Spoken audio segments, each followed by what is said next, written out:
on really Thursday was my first day kind of really back at work. I got in our 16-year-old vehicle to drive to work and got around the corner, and the dashboard lit up and it died. So there were some things said in what had been quiet of that truck that I won't repeat here. But it wasn't a great day, wasn't a great week. My wife picked me up, and when she picked me up, I actually said this. I pretend to not be very dramatic. But when she picked me up, I looked at her and I said, I feel like I'm under duress. Thank you. Because it is funny, right? Like they're problems, but come on. I was sick and I had car trouble. It turns out the car was like barely $100 repair, and I'm on the mend and feeling much better. But why am I sharing this with you? And the first is that if I'm just going to be honest, I crave your sympathy, okay? So feel bad for me. But also it may explain what you experience over the next 30, 40 minutes or so in some way. But also, we are going to talk this morning about what happens when you're at the end of your rope. Like, what happens when you really, really have reached the end? Where do you go when it seems like you've exhausted all options, all possibilities? Everything seems to be stacked against you. How does that go for you? One man reached that moment on June 28, 1997. Okay, some of you, that was before you were even around, but some of you will remember this. That man had announced himself years earlier as the baddest man on the planet. But on June 28, 1997, Mike Tyson was in a match with Evander Holyfield, and Holyfield was beating him, and Tyson decided that the best thing to do was just, in the midst of a clutch, bite Evander Holyfield's ear.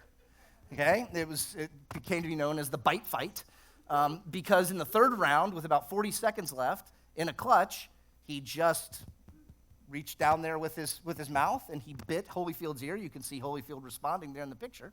I chose to not show you any images of the actual ear. They exist if you want to Google it later.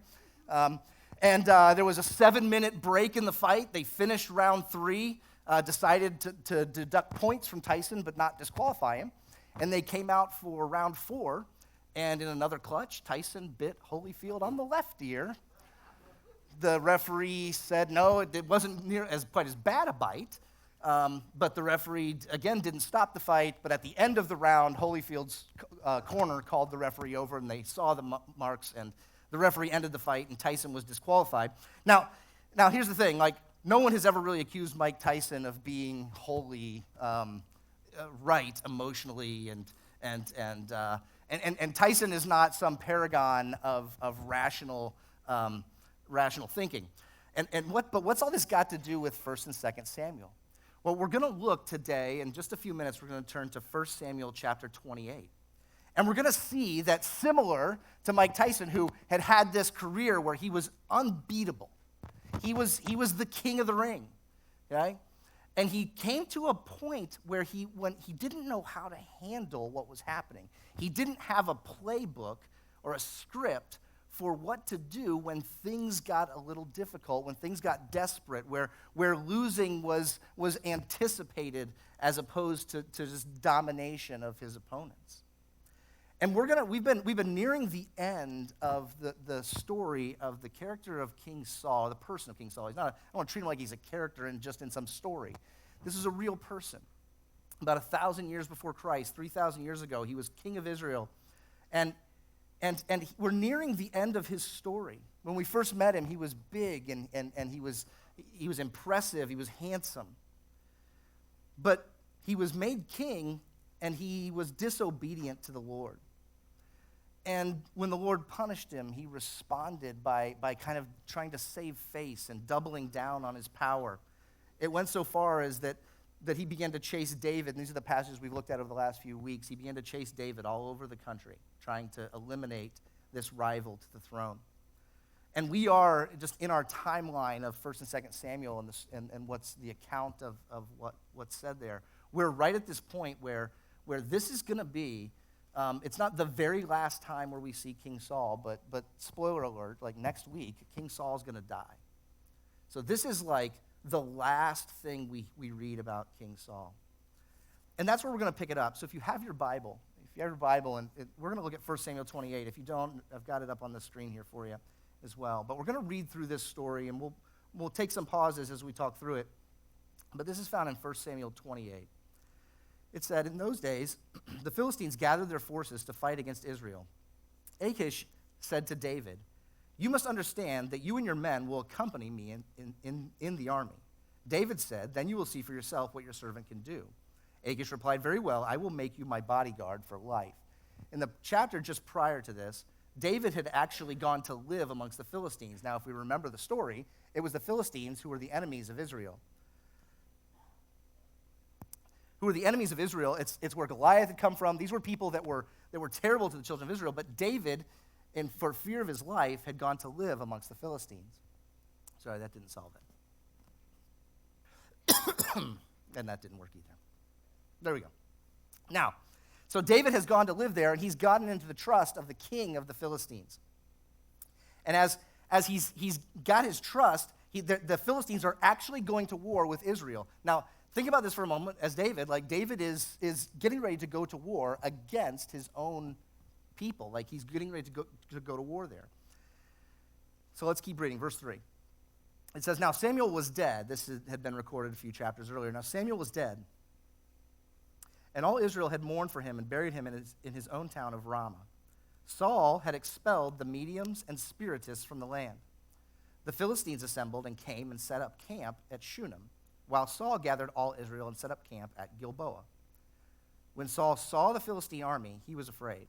Terror filled his heart. He inquired of the Lord, but the Lord did not answer him by dreams or Urim or prophets. Saul then said to his attendants, 'Find me a woman who is a medium, so I may go and inquire of her.' 'There is one in Endor,' they said, not the planet with the moon with the space station, but this is just an area in Israel. So here's our setup. Okay, now it starts to give us some information that may seem like it's just ancillary information, but it tells us that Saul had expelled there in verse 3. He'd expelled the mediums and spiritists from the land. He'd expelled the mediums and spiritists were what we might call witches or witch doctors. These would be people that had some sort of connection to spiritual power that wasn't God's, that wasn't Yahweh's. These were people that we would recognize as witchcraft. Saul, when he expelled them from the land, he was doing exactly what the law required. Leviticus chapter 19, it says, don't have anything to do with the mediums, with the spiritists. Get rid of them. We might commonly call this today a witch, and in some of our translations it may say the witches. But then what happens is that Saul's afraid because of the battle, right? And so he sees this battle coming. He looks at the Philistine army. He's afraid, and the first thing that he does is he goes to God, right? Look at what it tells us there. He was afraid in verse 5, terror filled his heart, and then verse 6, he inquired of the Lord, but the Lord did not answer him by dreams or Urim or prophets. He didn't hear back in the form of a dream. The Urim were stones that the priests held to their chest, and they would kind of use them to determine God's will. And in some ways what we might call like by chance, but they understood them to be from God himself. Or from the prophets, there was no one that was answering in Saul's distress. And so the very thing that Saul had done faithfully, driving out those mediums and spiritists, at the end of this section, verse 7, Saul asks to go to one. Okay? Keep reading with me, verse 8. So Saul disguised himself, putting on other clothes, and at night he and 2 men went to the woman. "Consult a spirit for me," he said, "and bring up for me the one I name." But the woman said to him, "Surely you know that's what Saul has done. He has cut off the mediums and spiritists from the land. Why have you set a trap for my life to bring about my death?" Saul swore to her by the Lord, "As surely as the Lord lives, you will not be punished for this." Then the woman asked, "Who shall I bring up for you?" "Bring up Samuel," he said. When the woman saw Samuel, she cried out at the top of her voice and said to Saul, "Why have you deceived me? You are Saul." Keep reading, verse 13. The king said to her, "Don't be afraid. What do you see?" The woman said, I see a ghostly figure coming up out of the earth. What does he look like, he asked. An old man wearing a robe is coming up, she said. Then Saul knew it was Samuel, and he bowed down and prostrated himself with his face to the ground. Samuel said to Saul, why have you disturbed me by bringing me up? I am in great distress, Saul said. The Philistines are fighting against me, and God has departed from me. He no longer answers me, either by prophets or by dreams, so I have called on you to tell me what to do. This is crazy, right? So Saul goes to see this witch, this medium, and he asks for Samuel to bring up. If we remember, Samuel is the Samuel that the books of 1st and 2nd Samuel are named after. He had been the prophet and judge prior to Saul becoming king. He remained a prophet and a priest beyond Saul's coronation. And he goes to this woman, and for somehow, we'll talk about this in just a minute, but somehow Samuel actually comes and speaks to him. And I love that verse 15, right? What's the first thing Samuel says? Why have you disturbed me? Okay? That seems like an understated question. What's going on here? But Saul says, I've done this. Look at what he says in verse 15. I've done this because I'm in great distress. I'm in great distress. Another way to translate that, I'm desperate. I'm desperate. I don't have anywhere else to go. I've lost any opportunity to hear from God. I asked of him and I didn't hear back. And so Samuel is called from the other side of the grave. Samuel is called out and speaks to Saul. Keep reading verse 16. Samuel said, why do you consult me now that the Lord has departed from you and become your enemy? The Lord has done what he predicted through me. The Lord has torn the kingdom out of your hands and given it to one of your neighbors, to David, because you did not obey the Lord or carry out his fierce wrath against the Amalekites. That's from 1 Samuel 15. The Lord has done this to you today. The Lord will deliver both Israel and you into the hands of the Philistines. And tomorrow you and your sons will be with me. The Lord will also give the army of Israel into the hands of the Philistines. Immediately Saul fell full length on the ground, filled with fear because of Samuel's words. His strength was gone, for he had eaten nothing all that day and all that night. So this is fascinating. So what Samuel says is that this has happened, and he says almost predictably, you were told what was going to happen. Now, in some ways, in Saul's defense, he was told this in 1 Samuel 15 was probably 20 plus years earlier.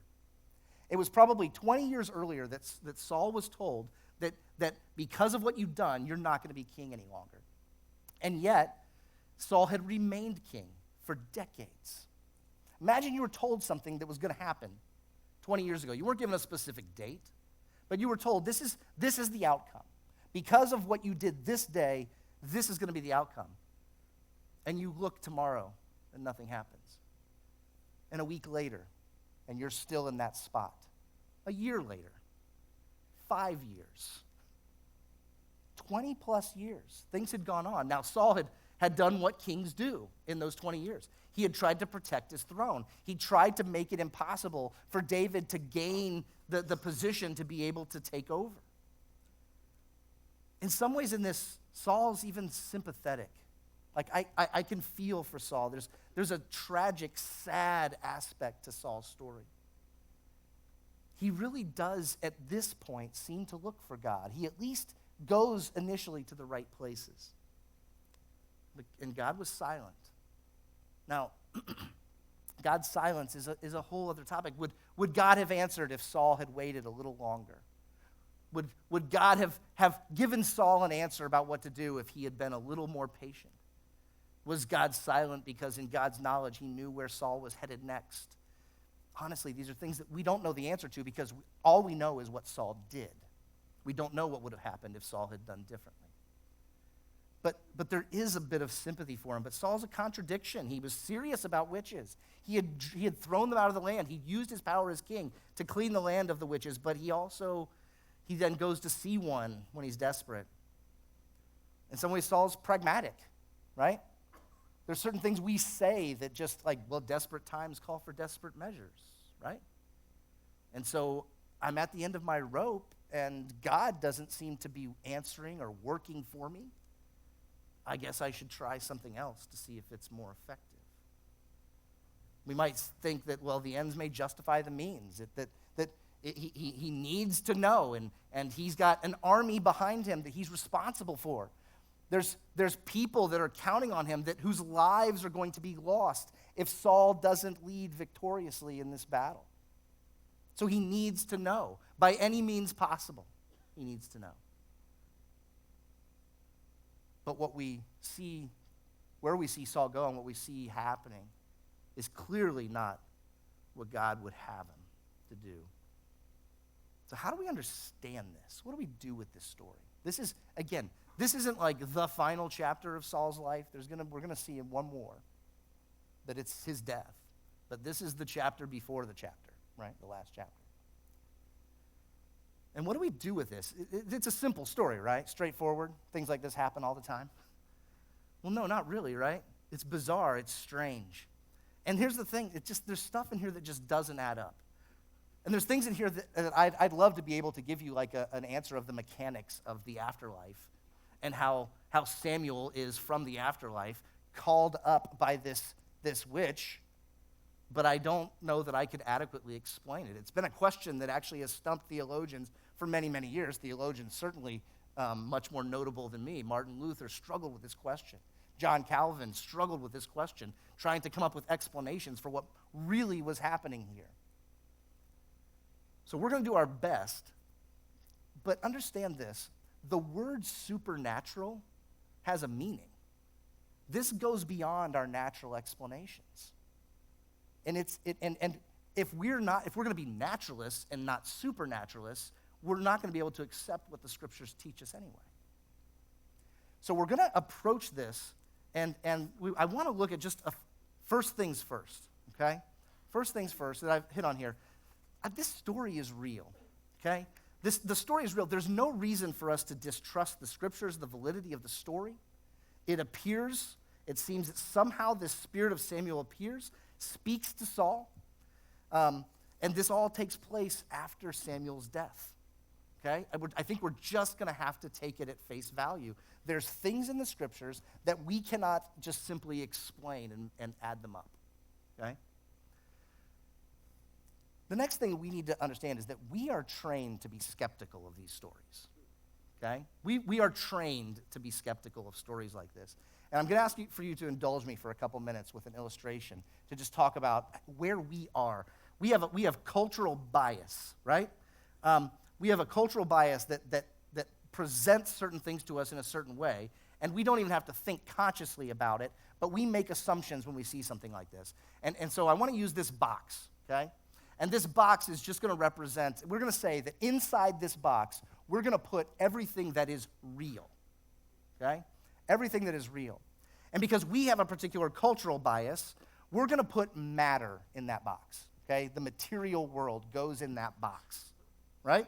And then given that matter is in that box, we have means of measuring the real world. The scientific method, the fields of science, these become our instruments of measurement for what is real.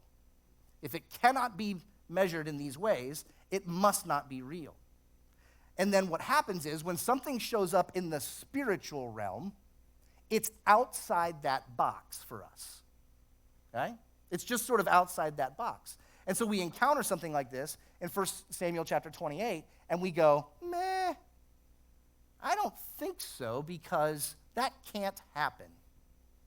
It doesn't fit in my cultural box. I can't measure it with the tools and the systems that have been established for me and told to me that they have authority. Okay? There's a word for this. We would call it materialism, or synonymously, we might call it naturalism or scientific naturalism.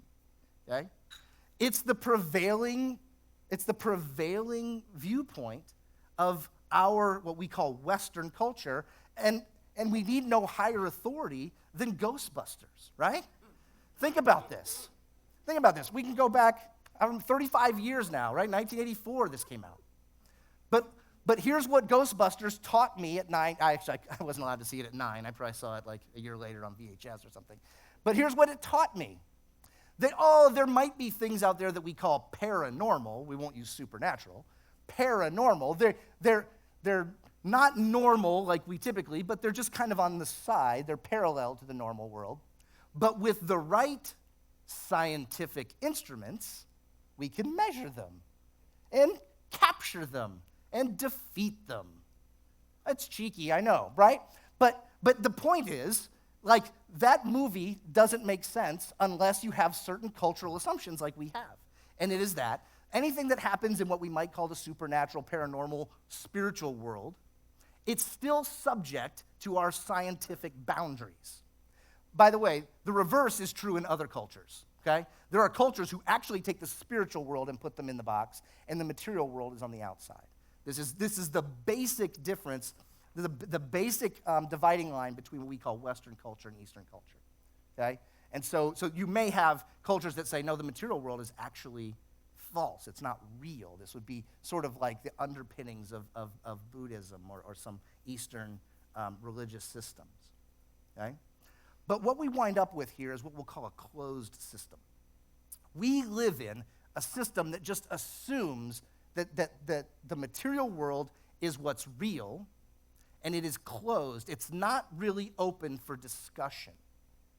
And so when we encounter a story about someone who was dead, who appears to someone or a couple people who are alive, our like warning lights start to go off, and we say, that can't happen. It doesn't happen. But what if the system's a little different? What if everything that's real in the box is all the stuff, the matter, the spirit? Of course the sciences are real, but at the same time, what if the non-material, our thoughts and feelings, they're not just functions of the chemical, biological world, but they have meaning. Love is something that's real, even if it's not material. Our intuition, what if those are real things? What if it all goes in the box? Or what if a box isn't even really the best way to think about it? What if it's better that we just say, we live in a reality that's unbounded. It's not held together by a box, the box of science, the box of our measurement and instrumentation, but rather it's held together by something bigger and stronger that's outside of this whole perspective. This is actually what we call an open system. And it is a way of thinking about the world. It's the way that the Hebrew Bible, it's the assumption that the authors of the Hebrew Bible had. Because it's the world that was presented to them. God is real. He's engaged in time and space. He has influence and control over the material world. So that what's happening here isn't just a function of atoms and chemicals and physics. It's more than that. And he's revealed that there's a counterpoint. The scriptures call him Satan, the devil. He's real, and he's at work. But the next thing we need to say about this, and not only, this isn't just a Hebrew Bible, an Old Testament thing. Paul writes 1,000 years after the account of the witch at Endor, he writes in Ephesians chapter 6, for our struggle is not against flesh and blood, but against the rulers, against the authorities, against the powers of the dark world, and against the spiritual forces of evil in the heavenly realms. Paul, and there's a lot to say here, but Paul, this is sort of post-Plato, post-Socrates, post-Greek philosophy that gives us our theories about the natural world and the spiritual world. Paul writes and he says, look, we can't just simply think about life as just a physical thing. There's more to it than that. And I want to make a couple more points, and we're going to jump into some application on this. But I want to say this, because I think it's important. Don't get distracted by power. Don't get this in the story. Please don't get distracted by questions of power. If it was important for us to know how this happened, how this witch may have harnessed this power, I believe that we would know. But getting lost in the power of it is the stuff of the movies. It's the stuff that fascinates us. But it's also a way for us to get unhealthily distracted by this. You see, think about this. When Samuel calls up, when Samuel is called up, everyone in the room has the exact, and if it may have been outdoors, but everyone has the same response, including the witch. She's afraid. She's stunned. Now, we may interpret that as, up to this point, she'd been a fraud. I don't know. It doesn't tell us. It may have been play that people believed. But what we know is this. She really wasn't expecting to see Samuel that night. But she did. Which tells me that this was out of her control. You see, this wasn't a question or an issue of power in the spiritual world. It was an issue of something happening at a deeper level. She quickly lost the control. This wasn't her power that did this. But we can focus on this, okay? One thing we get out of this is that everything is spiritual. Everything is spiritual. You see, our bent towards naturalism or the materialism leads us to believe that the spiritual realm and what's happening in front of us, it's just a function of the physical, of the material. It causes us to neglect the spiritual. But something else is true. It's that everything that's going on is at the same time physical and spiritual. There's no such thing as either or in this system. It's not binary, one or the other. It's a both and. We live in a reality. And that reality is that we are embodied creatures in a material world. I'm resisting saying I'm a material girl, okay? I resisted. But we live in a reality that is material. But that's not the whole story. There's more to it than just what we see and what we experience in that reality. And we have to come to terms with that. We cannot accept a God who is real and a closed system of naturalism. It just simply doesn't work. It's out of line with what the scriptures teach us. And so in our cultural setting, where we live in Western culture, we have a tendency to dismiss any sort of spiritual things.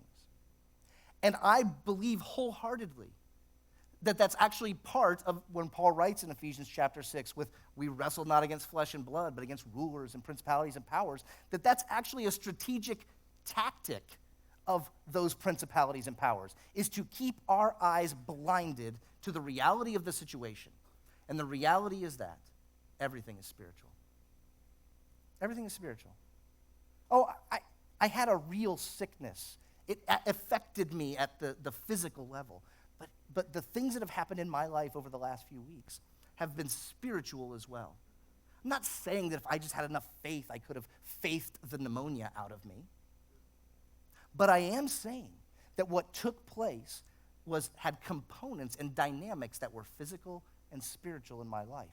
And I can affirm to you that it has impacted not only the way that I think, but when my car died on Thursday morning on the way to work, things came out of me that I promise you were not biological. The only biological thing about them was the sound waves created.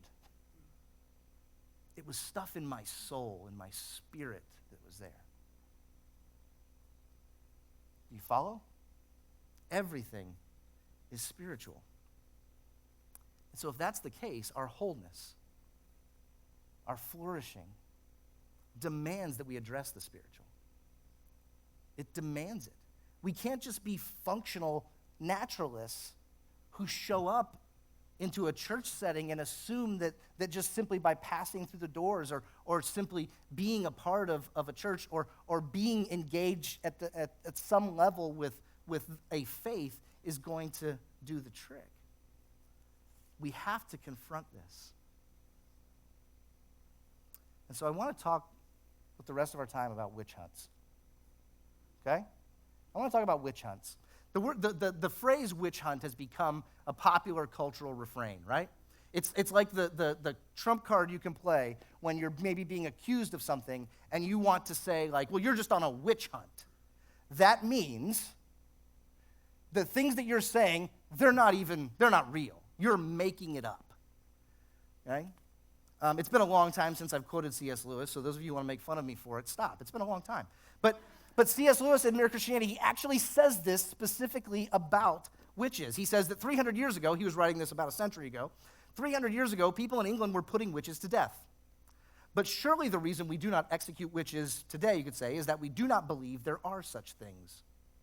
If we did, if we really thought that there were people going about who had sold themselves to the devil and received supernatural powers from him in return and were using those powers to kill their neighbors or drive them mad or bring bad weather, surely we would agree that if anyone deserved the death penalty, then these quislings do.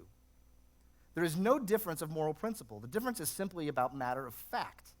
It may be a great advance in knowledge not to believe in witches, but there is no moral advance in not executing them when you do not think that they are there. You would not call a man humane for ceasing to set mouse traps if he did so because he believed there were no mice in the house. You see, here's the thing. When it comes to witch hunts and witches and this whole thing that we're talking about, the easiest answer for us is to say it's not real. The spiritual world is not real. Now, in the case of Saul, we're talking about a person identifying themselves as a spiritist, as a witch, as a medium. Okay? And we would be foolish to say that doesn't exist in our world. People identify this way. There are outlets to spiritual power. Remember, don't get fascinated by the power. But there are people that claim outlets to spiritual power. And look. It's outside the realm of scientific data. Okay? But who's to say that on occasion, maybe it's only rarely, but who's to say that on occasion that those things don't turn up accurate? The scriptures seem to imply that they do. And how often would it have to happen in order for people to actually accept that it's real? What percentage? 50-50? 10%? How often does a witch need to do something and do it successfully in order to get us to say, no, there's really something behind that? I would say it's probably not all that frequently. And so be careful. Be careful. Because as C.S. Lewis says, we're generally opposed to witches, right? We actually believe, like, no, that sort of thing isn't right. It's not good. But I'm going to make an assumption here. I'm going to make an assumption. And it's an assumption based on something we said earlier, that everything is spiritual. So I'm going to make this assumption, and the assumption is that if everything is spiritual, then all the stuff that we encounter, everything that we experience in our physical, material lives, it has an element of what some may call witchcraft to it. There's supernatural going on all the time. It's involved in our relationships with others. It's involved, like I said already, in our health. It's involved in the decisions that we make. And oftentimes it's places where we wind up going when we're at the end of our rope. Now again, there may be a reality. There may be a reality that some may be actually dabbling in things that we would say, it is witchcraft. It is spiritually opening to things exactly like we're talking about in 1 Samuel 28.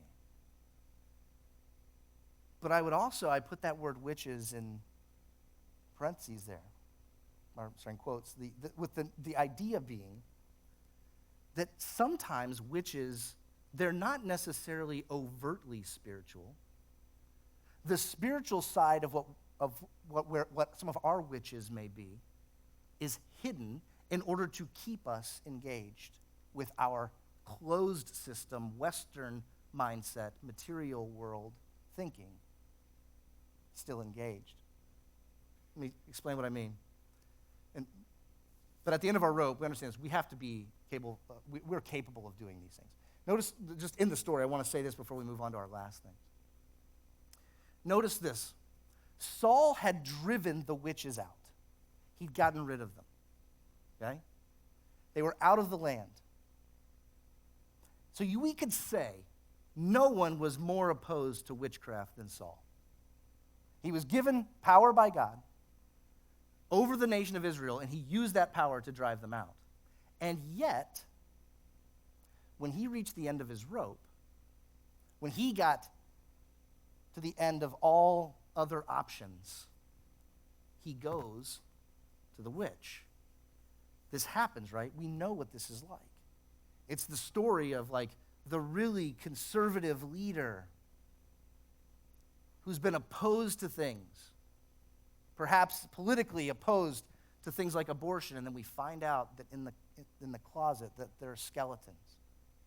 And those skeletons include unwanted pregnancies and hidden hush divorces or abortions. We find out that the champion, someone who's an advocate for those that are in sexual slavery, we find out that that person, when it's all revealed, that they've been using pornography and maybe even illegal, illicit sexual material in order to sort of medicate themselves or to find pleasure. We know what this is like. We have stories about it. The question is it always on that kind of grand scale? You see, witches have to be eliminated. Saul did the right thing. He did the right thing by driving the witches out. And I would say, start this by saying, don't mess around with the spiritual. Okay? I realize for many of us, this may be new to us, okay? There may be some in the room that would say, like, what's the big deal? What's the big deal with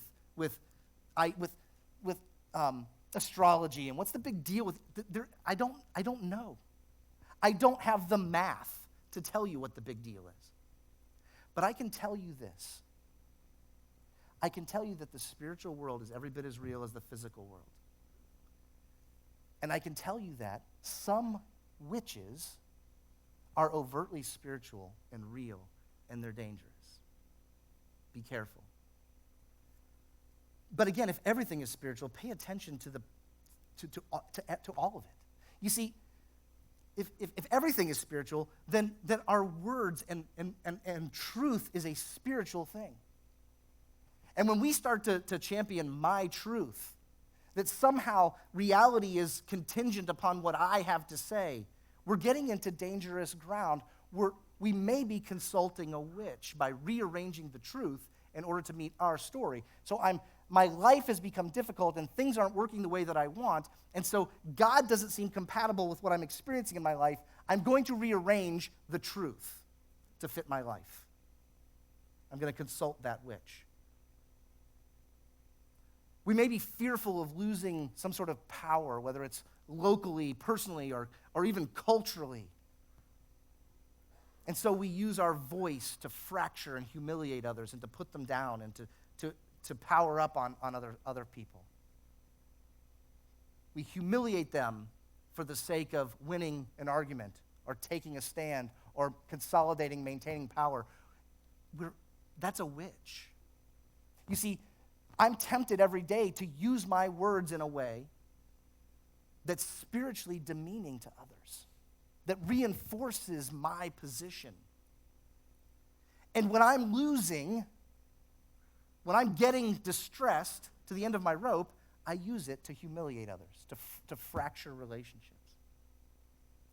We may double down on work, indulging ourselves in work in order to avoid the distress of the day or desperation. We might turn to apathy. Apathy can be a witch, right? I don't care. Yeah, this is difficult, and yes, I'm distressed, but I don't care. Of course, we might turn to self-medication. We may turn to actual alcohol, to drugs. We may turn to pornography in order to just sort of feel something other than the pain.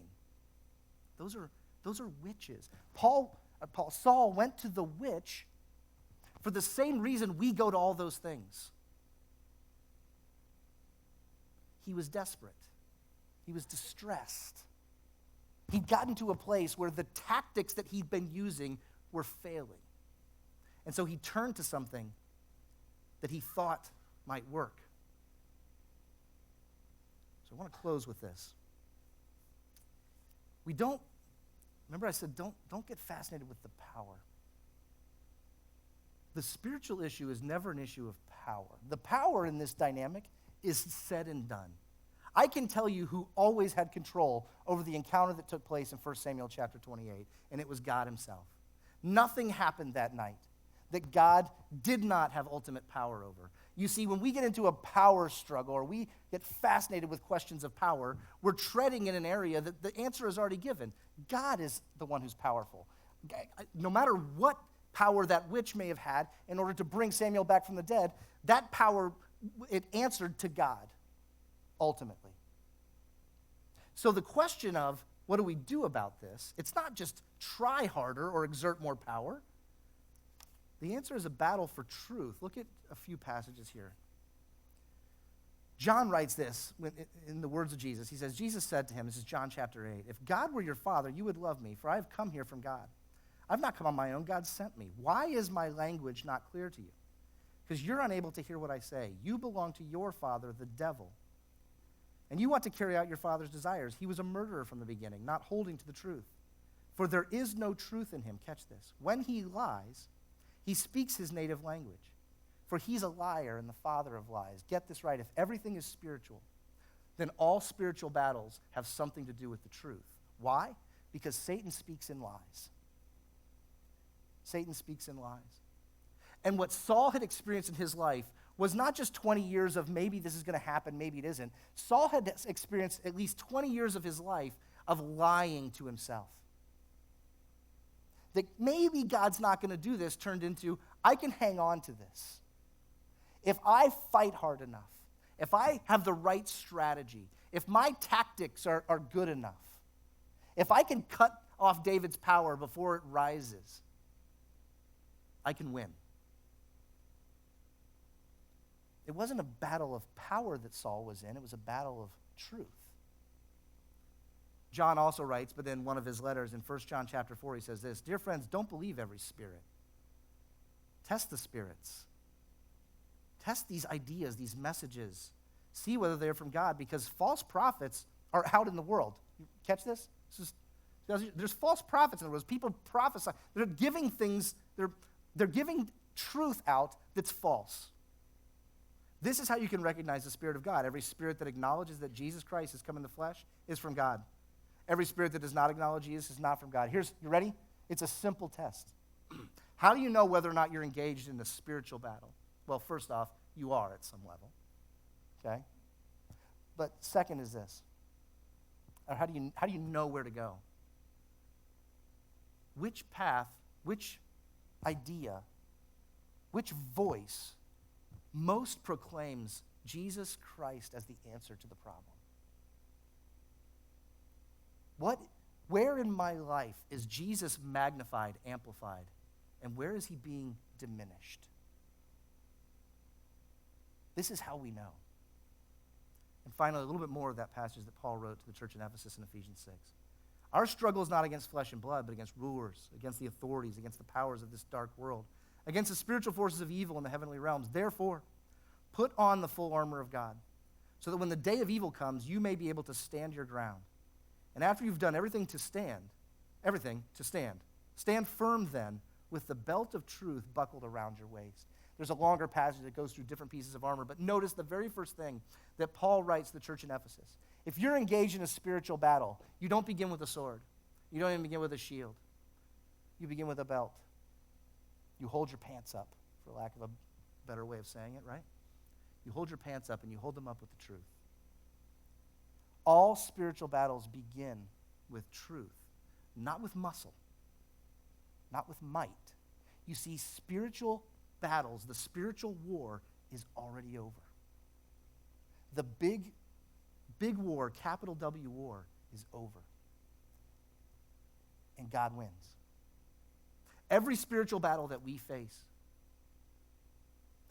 the ultimate outcome is already decided. Every one of them. the little wars, the individual battles, they're battles of truth. So the witches in our life, the things that we turn to soothe ourselves, to try to regain control, to try to medicate our distress. It's not a question of just work your way out of the stress, work your way out of the trouble. It's an issue of what we believe to be true, where we turn when we get to the end of our rope. Where do we land when we finally have to let go? Would you pray with me?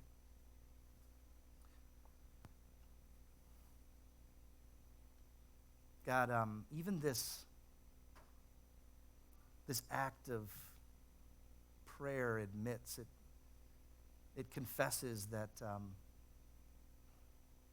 that you're real, and that somehow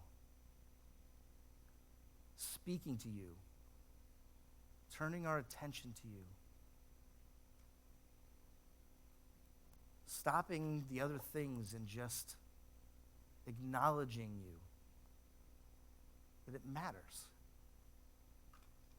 It makes a difference.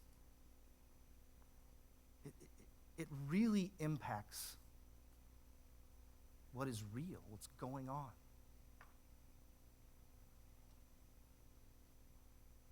God, we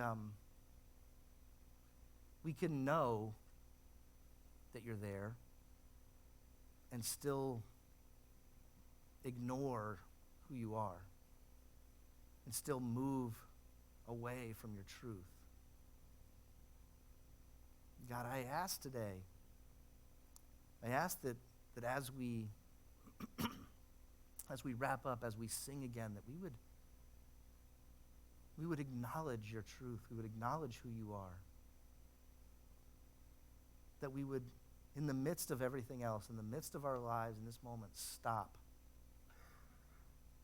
and proclaim the truth, that you are real, that you are our God. But God, let it not end there. Help us to be people who pursue, who chase you. And we do that. God, show us your ways. But God, give us the faith to trust. Bring us into places where we are just surrounded by the truth, where the voices that we hear, the spirits that are in our ears is the spirit of truth. God, help us not to do this alone, but give us others. God, we praise you and we thank you. We thank you that you are as alive and real today as you were thousands of years ago, and you will be with us thousands of years from now until time is no more. And you don't change. We thank you. And we pray all of this in Christ's name. Amen.